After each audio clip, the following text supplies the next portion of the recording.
はいどうも皆さんこんにちは。今回は倭の五王についてお話ししていきます。大和政権が成立した後のお話ですね。この時代の東アジアは戦乱の時代になっており、その戦乱の影響は日本にも及びます。ということでまずは当時の東アジア情勢について見ていきましょう。この頃の東アジアは激動の時代で、様々な地域で国家形成が進んでいました。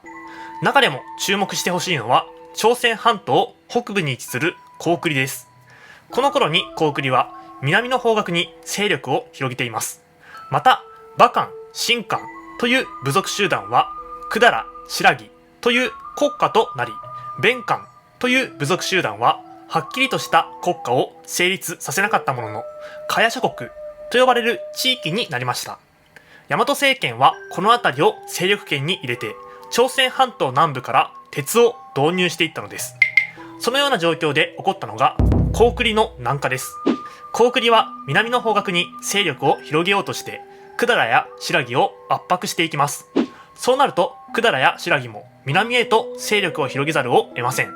ということで最も圧迫されたのは伽耶諸国でした。これに困ったのが大和政権です。伽耶諸国を経由して鉄を手に入れていた大和政権としては伽耶諸国を失うわけにはいきません。ということで大和政権は百済と手を組むことでこの状況を乗り切ろうとしました。こうして同盟を結んだ大和政権と百済は新羅や高句麗と戦っていくことになるのですが、その戦いについて文字として記録が残っています。公開道王碑です。公開道王碑と言われても何のことだかわからないと思います。公開道王というのは高句麗の王様のことで、碑というのは石碑のことです。つまり公開道王碑というのは高句麗の王様のお墓にある石碑のことです。この石碑には約1800字に及び、いろいろなことが書かれていますが、日本でよく知られているのはこの部分です。百済や新羅は元は高句麗の支配下にあって朝貢してきていた。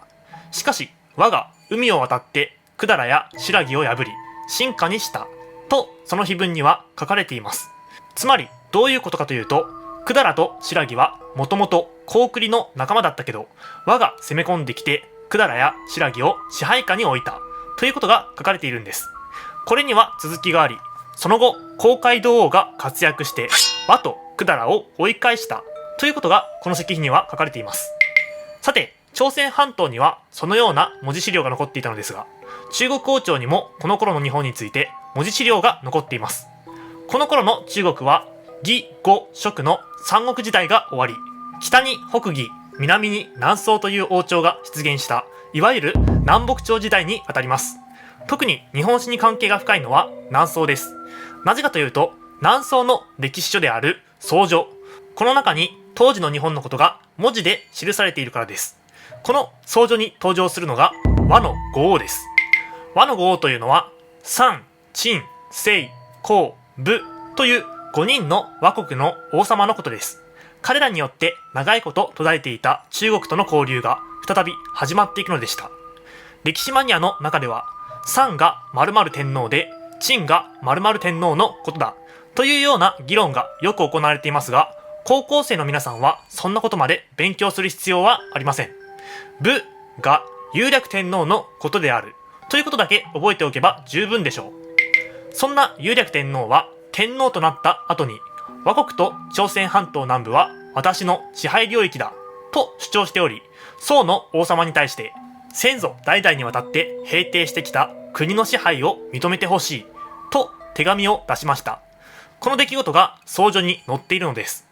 結局宋の王様は、百済はすでに宋に朝貢してきている。だから百済の支配は認められない。百済以外は認めてやると返事をしています。さて、そんな倭王武、つまり雄略天皇ですが、彼はもう一つ有名な名前を持っています。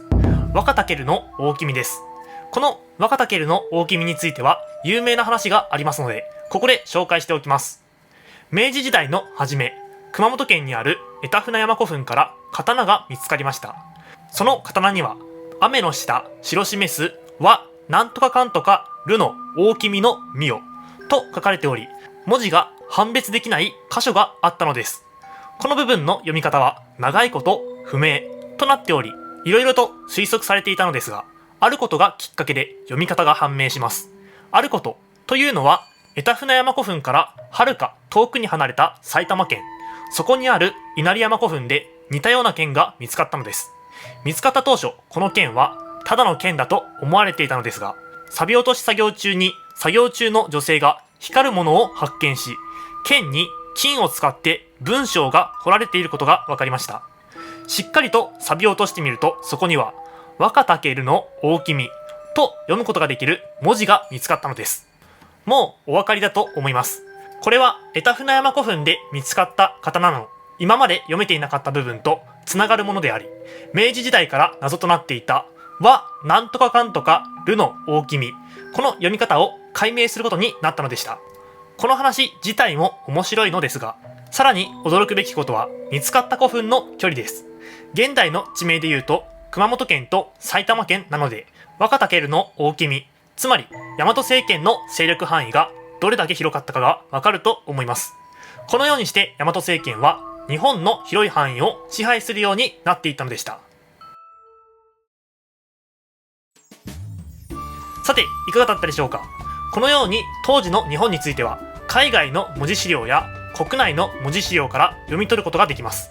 こうして各地の豪族を服属させた大和政権は勢力を強めていき、大和政権の大君は後に天皇と呼ばれるようになっていくのです。さて、次の動画では治世制度についてお話ししていきます。それではまた次の動画で。